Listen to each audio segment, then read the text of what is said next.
Alright, so today's video, what we're going to figure out, and I already know, so I'm going to show you guys, is, well, a lot of people know coming on January, the link system similar to what's on the RXT-X 300 2018 through 2019s. They're going to have somewhere you could drill right in here that you can mount that kind of gas jug or some of their other attachments.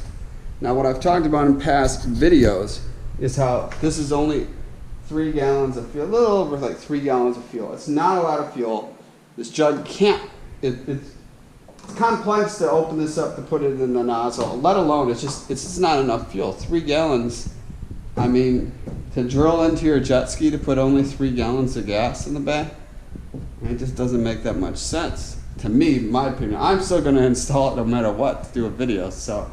But, I mean, I want to see what it looks like before you drill it, because, you know, like, it's drilling somewhere in here, and I don't know, like, how this looks, and I don't know. I mean, I'm open to try new things, and hey, maybe, you know, I just, in past videos, if you guys haven't seen, this fuel jug's just not big enough.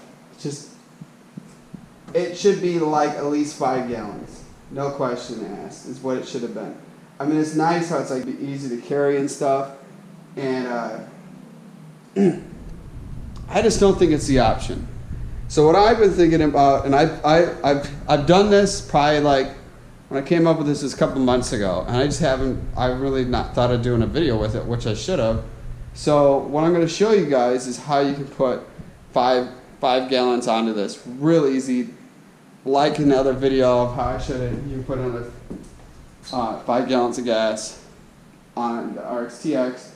This is something you could just go to a local Walmart. There's no complex place to go buy this. And I'm not trying to plug Walmart. I'm just trying to make it easier where you guys could physically buy the stuff you need to do the job. Alright, so here we got the platform. Now, if you guys can't really see it, the camera can't show, it's kind of rounded right here. So, what can you do to put fuel in here? So let me grab the jug. Hey, look, the jug's right there. Alright, so here we got the jug. It's empty. But here, so you're trying to look at this jug, and the nice thing with this jug, well, let's first compare what's so different with this jug to that one. This one is all complex to open up, pull that all out, just to get 3 gallons of gas. It's a lot of work. It'll take you a little bit. This, you just unstrap, turn the nozzle. Let me show you guys how you trying to do everything one-handed. Here we go. Turn the nozzle like this, pull the cap, and press the button. It just goes like, put it right in. And when you're done, again, this is a hard thing to do one-handed. And now it's letting some air out. So, this is, I think, a nicer jug. I mean, I think somebody in the video showed one other one. The hard thing is, look, you can see here with this hump. See, it kind of goes, it's not laying flat on the jet ski. That's kind of why I like this one. Now, I have done this before too, where I've put in 10 gallons of fuel on the back. I'll probably do another separate video with that to show you how that's done. But, I mean, that's like if you're really riding far.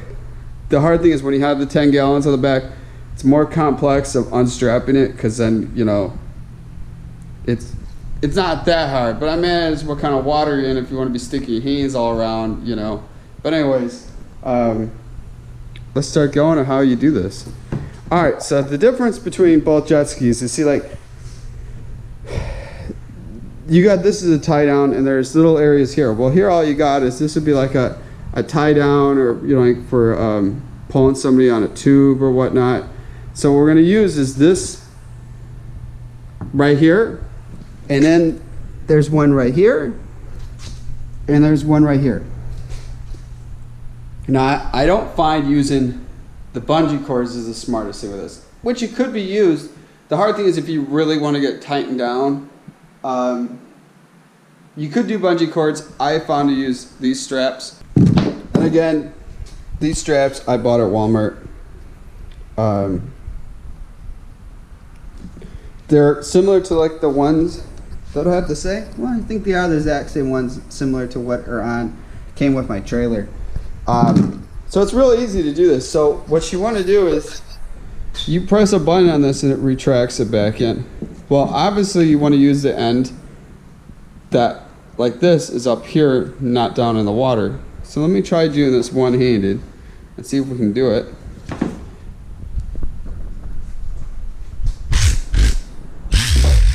There we go. All right. Now, a lot of stuff's different when you actually have fuel in the thing. Now here we go. We're gonna take one strap. Now you wanna make sure the line's somewhat straight through it. So what we first wanna do is hook her up right there. All right, here we go. Let's see how the strap's going. I'd have to say all this is a lot easier to be done when you're have both your hands.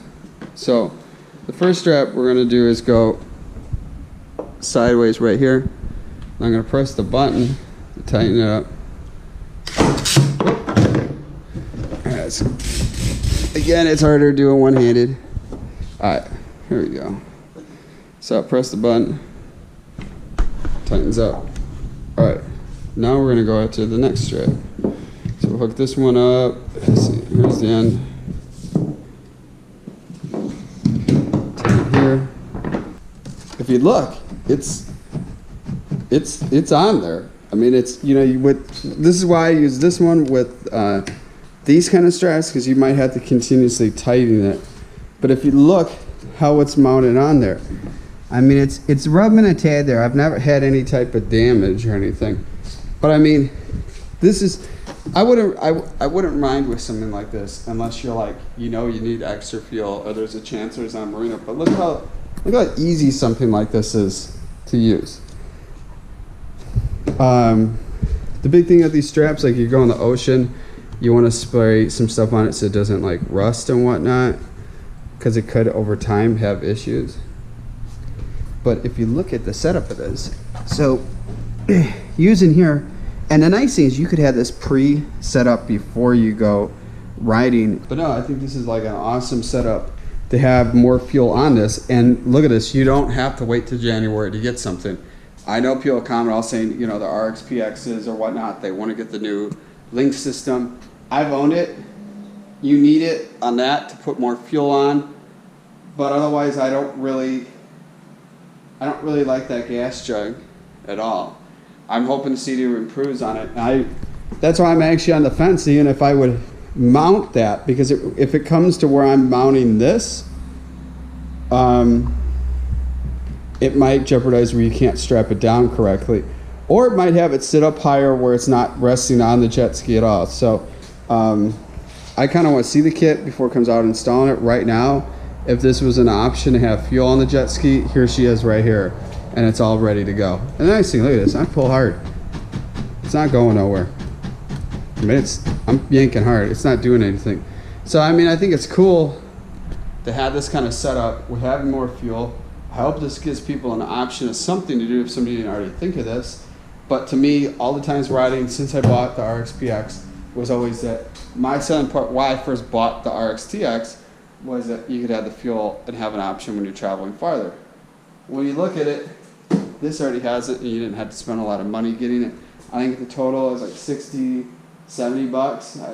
The straps and the fuel jug, I don't really remember what they all costed, but I mean, these are a little bit more expensive straps. And they're nice because you can just retighten and stuff and then on the fly doing stuff. So I hope this video helps people out figuring out for this season or next season what they can have riding. And this is all the people from when these RXP X's came out back, let's see, 2012 to now. They're still making them, and man, it gives you guys a great option of what to do fuel-wise. I'll do another video showing how to do the 10 gallons because I think you guys might find that interesting, how that all looks and how it sets up. But I'll tell you, 5 gallons is a lot better than 3 gallons. So I think this is about the end of the video showing what this all is. And it's kind of crazy when you look at the shot though. It's like how that jug is and this one is. And you know, it doesn't, you don't really feel the weight when you put it on the back of this thing either. So that's what's kind of nice. Yeah, so that's the end of the video. If you haven't hit that subscribe button yet, I greatly appreciate it. And I'll see you guys back in the next video. And make sure you guys like the video too. Share it with friends. And to my existing subscribers, I appreciate everything going on. And I'll see you guys back in the next video. Peace out.